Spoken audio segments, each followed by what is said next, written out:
Good Saturday to you, everybody. Incom 831. Welcome again to weeks 12/13, part 2. Boom. Apologies. I had thought I would post this video yesterday on Friday, but that turned out to be a very, very busy day. This is dissertation defense time for many of us, so we get a lot of them that get all stacked up.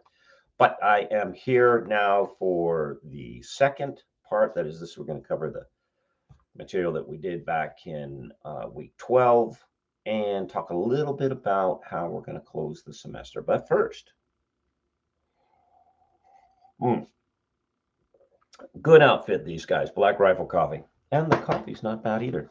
Okay, let's get into it. So a few announcements. After some careful consideration, I have decided that I will give to you a review sheet for the final exam with the following caveat. Do not make reference to the sheet during the taking of the exam. If you do, anyone that does it, and please just don't do that, I'll give you a 0 for the exam. And you probably failed the course. You don't want that. Okay.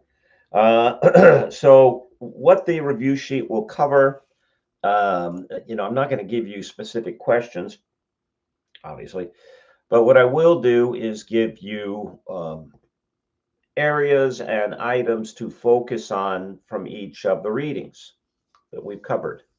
Now, again, the most productive way to go about preparing for the exams is just go back and review the discussion sections, because all the exam questions are going to be drawn from the very same questions that populated the discussions week after week after week. Okay.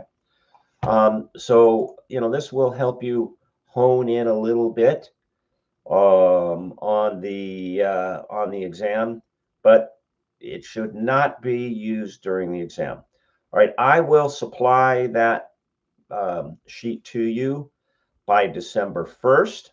Okay, and so the second announcement here is one about dates, and this one is really important, so please pay careful attention. The class ends, finito, on Saturday the 13th, which is weird.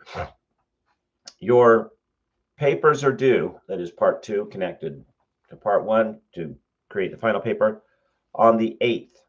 Okay. First announcement concerning dates. That is a hard date.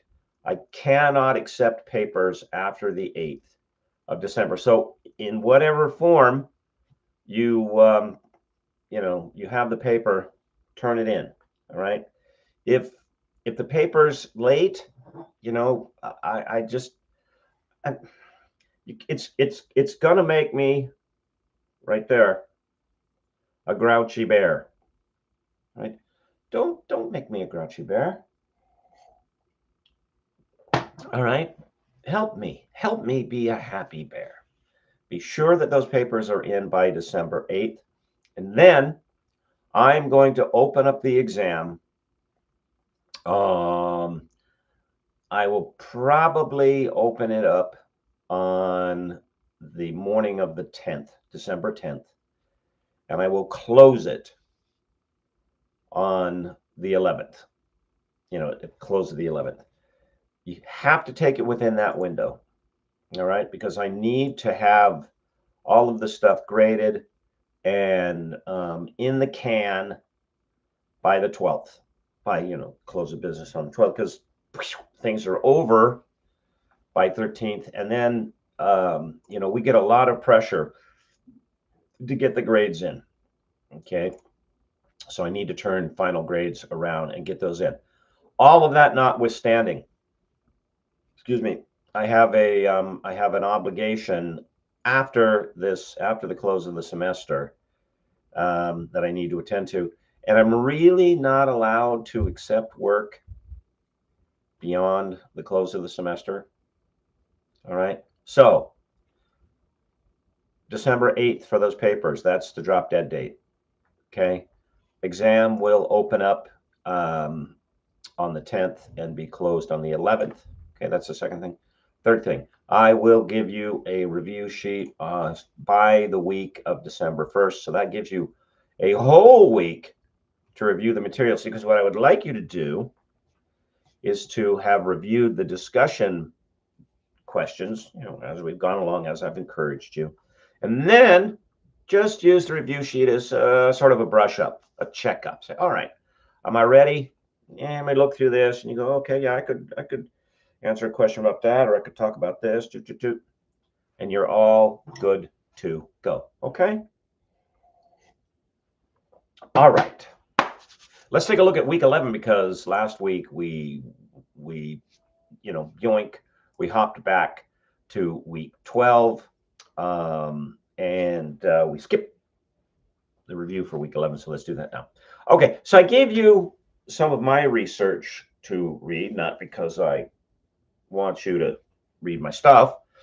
You hear from me every week, but rather I wanted to give you access to a study, the one that I did, that tests some of the major theories that we have been going over, we've been reading about in Cohn and Schmidt and Hoke and all these guys, about the effects of these technologies. And remember, from a communication perspective, and keep this in mind as you move through your professional career, all communications, innovations, revolutions, whether it's a large change, small change, they all come with pluses and minuses, all of them. There are winners and losers, both among the populaces, all right, and in terms of what the technologies do. So it's not, don't get swept up in this. This is one of the among many mental problems of our present age. There are people, and it's come about because of commercialization, who are absolutely convinced that if it's new, it's better. Which, just from a product development perspective, I mean, it sort of begs the question: if this phone, if this one is better than the one I had, so you're telling me that I need this one because this one is crap? All right. And no, see, here's the deception. And part of it's intentional. No, there's not this continuous linear, I guess it would be from over here, continuous linear line of technological improvement that just goes woo up and up and up and up and up with no end. There are upper limits to what a technology can and can't do. All right.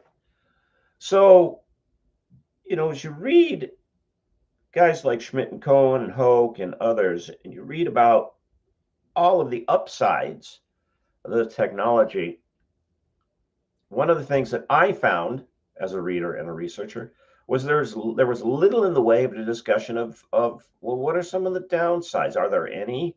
Do the downsides outweigh the other, the upsides? Let's ask the people to whom the producers of this stuff keeps telling us that this is the best stuff that they've ever seen. Let's ask them. So that was at the heart of my study. All right. So I wanted you to be able to have a look at some field work that tested these assumptions. Okay. Question number 1. According to Gartner's research, do all global organizations like ISIS use global communication platforms to do evil rather than good? In your opinion, is it possible to keep global communication tools like social media applications, SMAs, out of the hands of groups like ISIS? Now, this question has again become omnipresent as an awareness. It's not like it just started happening, but rather, the news is sort of like, oh, hey, look at this. An awareness of ISIS and ISIS-like and ISIS-linked groups in West Africa has now coming to the forefront, and the terror that they have been inflicting on Christians in that region of the world for years. And I have traveled and worked in that region of the world, and I can attest to the fact that this has been going on for years and years. I mean, I think, it really hit me. It's okay, we got a problem here. When I was at a religious service in Ghana, and prior to starting the service, even, any of the congregants and the participants the celebrants rather showing up, the entire building was ringed with armed guards holding everything from military issued rifles to sawed off shotguns. I thought, okay, this is a different worship environment. All right. So this question has become critical again. Sarah, let's see what you have to say. First, you apologize for being late. Yeah, we forgive you. According to Gardner's research, I don't think that all global organizations use social media applications for evil. I believe, like Gardner pointed out, that these tools are neutral. Good answer, Sarah. And this is what I'm getting at. What matters is who's behind them and how they are used. Okay, excellent response. I'm going to stop right there because that's what I wanted you to get. You know, when you approach technology and the evaluation of technology, try to approach it from this perspective. There's not a that you know, and the perspective of just things. Okay, try to look at it this way. I'm trying to find something that would give me a quick app analogy. Okay, you know, this is fine. So I have here, you know, I keep on my desk a very small pocket, you know, knife. This thing's probably not even 2 inches. Okay, this tool is neither good nor bad. Just depends on how it's used. You know, try actually to think in terms of words like ordering and disordering, or productive and unproductive. So if I'm using this tool to say cut the rind of an orange, which is usually what I use it for, that's productive. If I'm using this tool to cut something or someone else, then it's not productive. Okay, that is not a productive action as acted out through that tool.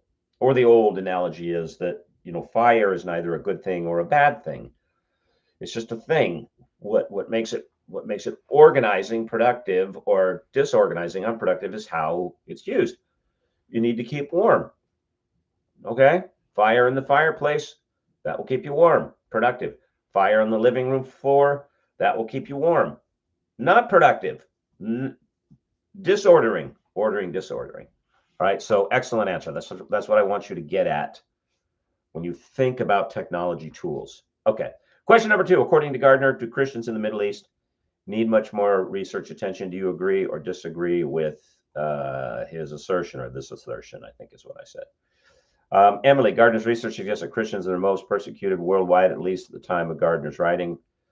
Furthermore, they were largely overlooked in academic circles, as you pointed out, as odd since they were so prevalent. Finally, because of persecution and perhaps because they are largely overlooked, Gardner further distinguishes them from other refugees in this statement. Unlike many refugees, displaced Eastern Christians endure both the trauma of displacement and the hazards of navigating the overtly hostile terrain of Islamic countries in their search for a safe haven.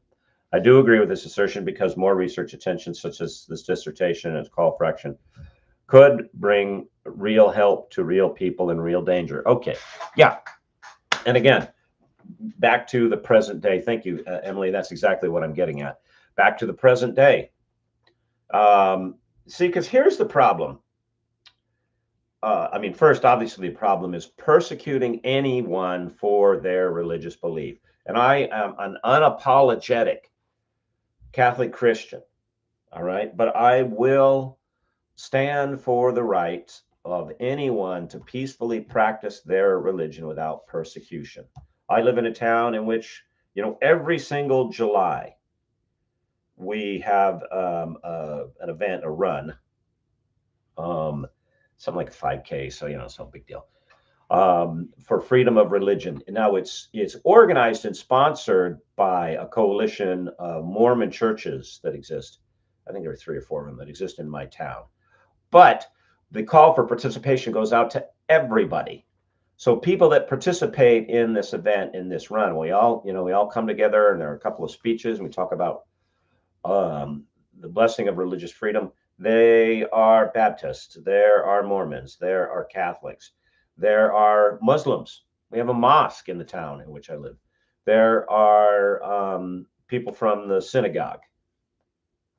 Okay, so I will stand on, you know, people's rights to worship as they please. Now, that being said, as a Catholic Christian, as a scholar, I will happily engage in debates, okay, about various religious doctrine, and why I believe it's demonstrably true that the Christian doctrine gets closest to describing and accurately mapping God's closeness to us in our present day world. Now, what am I saying there? It's like, are you saying, sounds like you're kind of hedging around as a Christian saying, well, Christianity is the true faith. No, that's not what I'm doing. All right. What I'm doing is I'm suggesting, by way of a communicative act, God has always talked to creation. Always. The question is, what form is the communication, and how has it been noticed that it hasn't been received, and then B, acted on. All right. So maybe this Sunday when you read Scripture, okay, think about it like this. Scripture was not written as a history book, but there are historical accounts in there. Scripture was not written as a physics text, though there are accounts of physical things happening. Scripture was not written as a biology text, though there are descriptions of biological processes. Scripture was written as a description of a relationship, a communication between the creator and the created. That's us. That's its point. So the creator is always communicating, with creation. Always. I'm finishing a book in which I'm pulling together a series of essays that I've written over the years. And the common theme to, I think I got 10 or 11 of them. The common theme to all of them is the absolute necessity to spend time outside in a minimally reorganized space. Okay, now it's, if you go out and you're in a park, all right, this was a space that has been deconstructed and then reconstructed by us. So there may have been something there before, but they put down sidewalks, they planted grass, they may have put extra trees. Okay. So deconstructed to reconstructed. Try to spend time in green spaces, the best that you're able. Maybe you don't have access where you are, but the best that you're able, that have been minimally deconstructed and reconstructed. So natural spaces. Okay. Why? Because if you'll be attentive while you're in those spaces, you will notice that there is a structured functional order, that everything is doing what it was designed to do. And when we read in Scripture, when we have Christ say, look at the birds of the sky. They don't spin, they don't reap, but they're taken care of. Okay, they don't store up in barns. Can you, he says, extend your life by 1 hour through worrying? Now, what's he saying there? Is he saying, oh, hey, animals don't think about food, and therefore neither should you?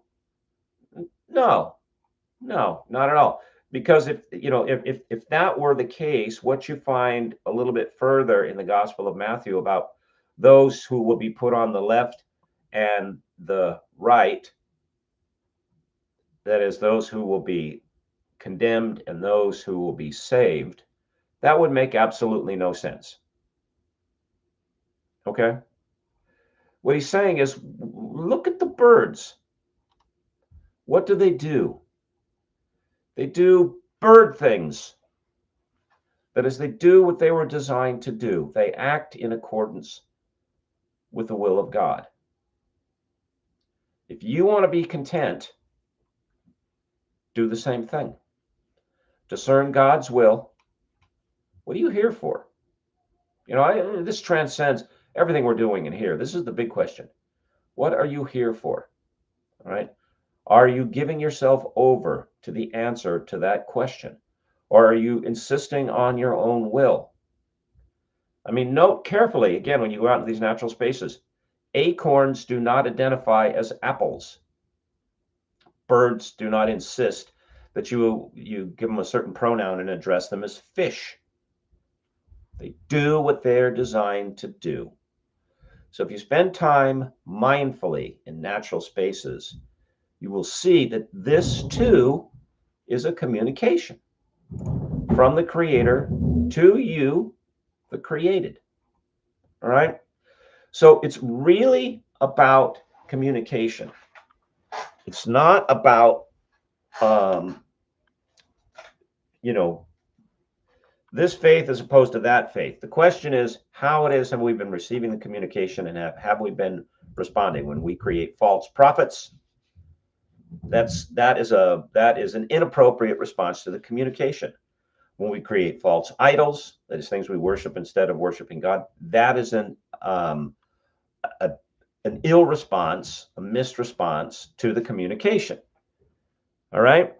So the reason that Christians need more research, okay? Number one, yes, they are the most persecuted faith on the face of the earth. Number two, okay, it is a stand-on principle that all faiths, doesn't matter what they are, anybody who practices a faith should not be persecuted for their belief. And number three, and this is the most important one, when we don't spend time talking about this, researching and saying, hey, this is what's going on, what tends to happen is the tension builds with persecution in a particular area, and then there's typically a violent adjustment, and so we're right on the cusp of that very same adjustment again. We spent years and years in Iraq because of the persecution of Christians and the persecution of non-Muslims in other parts of the world. And that's really what 9/11 was about. And whether there were weapons of mass destruction there or not was beside the point. Okay. We are now inching closer to military intervention in West Africa. And this violates that principle of not persecuting, and that includes killing people, as the first option. That should be, as a Catholic Christian, I do believe in that, is there ever justification for the death penalty? Yes. I mean, that's a complicated explanation, but the short answer is yes. Okay. So the less we understand, the less attention we bring to a topic, the more likely it is that the adjustment to something going wrong with that issue is going to be drastic and unproductive. So think about this going forward in your own research. Okay, question number 2. Why, according to Gardner, do Christians in the Middle East need much more research attention? Excuse me, we just did that. Question number 3. According to Gardner's research findings, how did IDPs, internally displaced persons, which, by the way, I have to tell you, I found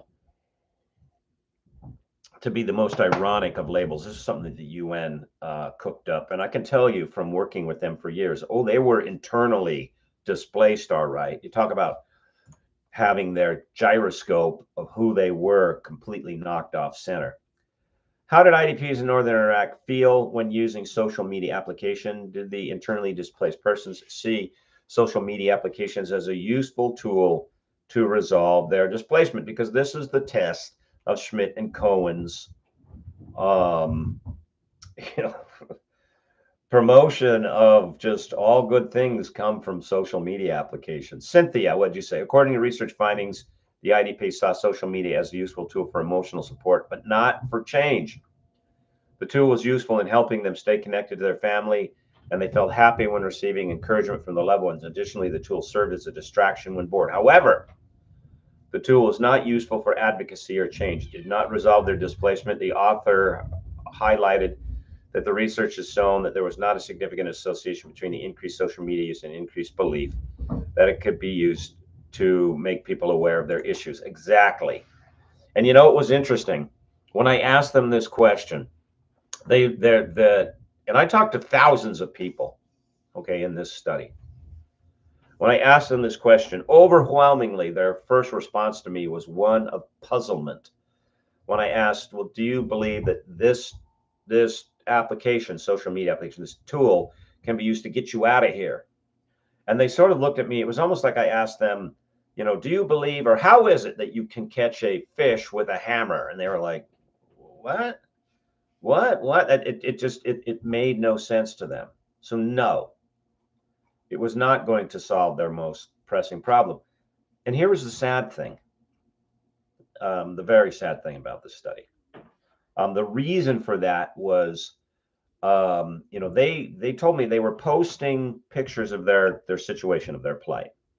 And these were not, people used to a sort of a ragged, lower of the rung existence. These folks had been pharmacists, professors, communications people, shop owners, doctors, nurses, lawyers. This was a professional class that had been displaced. And they were very technologically savvy. I mean, in terms of using applications, they weren't like coders or anything. That's not what I'm saying. Okay. So they said, well, we're posting pictures of our plight. I mean, look at this camp. If you flip through any part of my dissertation, you could see that I put some pictures in there. I said, this is horrible. And nobody's doing anything. And overwhelmingly, they told me that the net effect was it made them feel like animals in a zoo, these teeny cages. And most zoos around the world, have not yet developed the way of, say, San Diego or a lot of the zoos in the United States, in which there's not big, open, expansive habitats for the animals. Most zoos are like, yeah, here's a teeny little box, here's a cage, and that's where the animal is going to stay.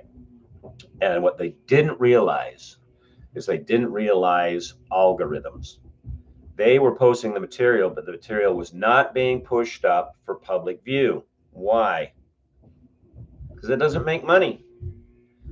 Okay? It does not make money. And, they did not understand that this was what was going on behind the scenes, and it left them feeling very despondent and very frustrated. All right, question number 4. After reading the interview summaries in Gardner's Appendix C, select one interview that summarizes the interview's attitudes about the utility of social media in a global communication environment. And so what I did is called mixed method studies. I did a quantitative, I put together a survey instrument, and then I just sat down with some of the people, because survey instruments are good at getting at that there is quantitative work that there is something happening. They're not so good at getting at why is the something happening. And for that, you have to sit down and you have to talk to people. Okay, Amber. I chose Marilyn's, and I changed the names to, ensure privacy and anonymity. I chose Marilyn's interview from Gardner's Appendix C. Marilyn, 24-year-old from Karakush, is how they pronounce that city's name. Social media helped her feel better and stay close to her family. She used Facebook and Viber to talk to relatives inside and outside Iraq, and said hearing their voices made her very happy. When Gardner asked if social media could help her return home, she looked confused and said, how? And this is what I mean. She's like, it's like if I had asked pancakes to purple. They're like, what are you talking about? This showed that while social media made her feel connected, she didn't think it could really change her situation. Correct. Okay.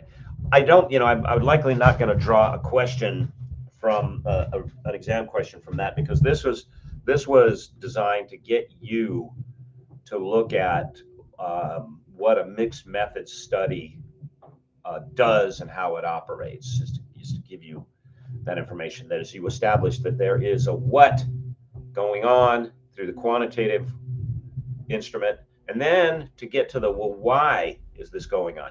You have to sit down and talk to people. Okay. All right, everybody, we are out of time for this one. So remember the dates, the 8th, and then the exam will go from 10th to the 11th. Those have got to be hard dates. Okay. Oh, if you have not gotten, there's a couple, you're killing me. See right here, Grouchy Bear. There's some of you who have not gotten the tech tool assignment in. Why? After Thanksgiving, that ship has sailed. That's closed. Make sure that you get it in, because that I think about you. I pray for you. I want you to do well, and I will see you next week on Canvas. Thanks. Bye-bye.